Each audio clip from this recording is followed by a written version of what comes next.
To make oobleck you will need 1/4 cup of water, 1/2 cup of corn flour and some food colouring. Now just be careful with the food colouring.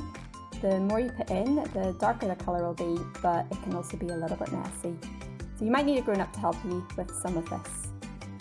Stir the food colouring to make sure that it is well mixed together. And then you'll need a large bowl or container. Pour in the corn flour and add your water to that.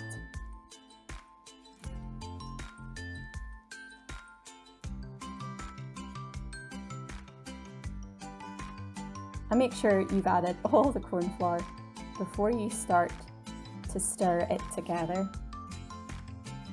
So then stir your mixture so that the corn flour and the water are well mixed together. This might take a little bit of time. You might need to add a little bit more water or corn flour.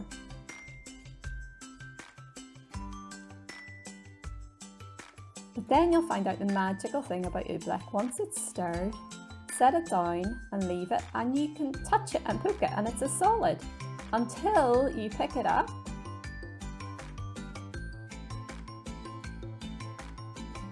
You can roll it and make shapes with it, but once you stop, it turns back into a liquid. Looks like a solid, but then it turns into a liquid. Oobleck acts in different ways in different circumstances. Sometimes things are not always as they first seem. We're going to hear a little bit more about that in our story today. Jesus was leaving a town called Bethany and he got hungry. He saw a fig tree in the distance and he went to see if it had any fruit on it, but it just had leaves. It wasn't really the season for figs. He then said something that maybe seemed strange to his disciples, who heard him say, "May no one ever eat fruit from you again." He spoke to the tree. Well, what was going on? They continued on to Jerusalem, and when they entered the temple courts, Jesus saw that people were using the temple to buy and sell things. He started to overturn the tables of those changing money and selling doves. And as he did this, he said, "Is it not written that my house will be a house of prayer for all nations? You've turned it into a den of robbers." The chief priests who heard feared him and wanted rid of Jesus. The crowd who heard him were amazed at what he taught.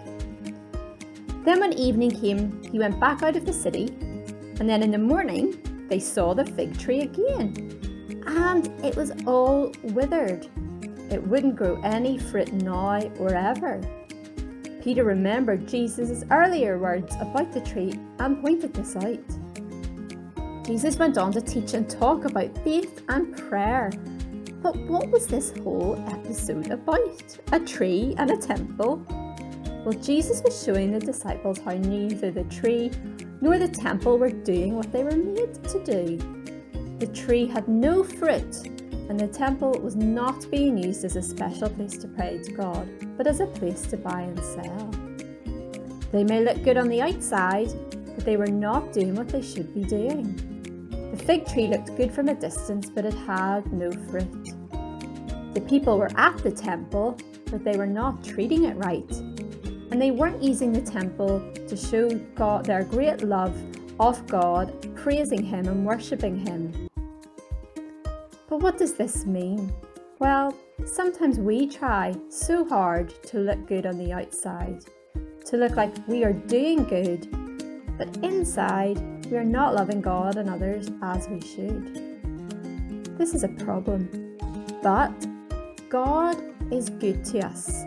He forgives us and loves us, and as we stay close to Him and His Spirit works inside of us, He will help us to grow good fruit, to love Him with all that we are on the inside, and to show this through what we do.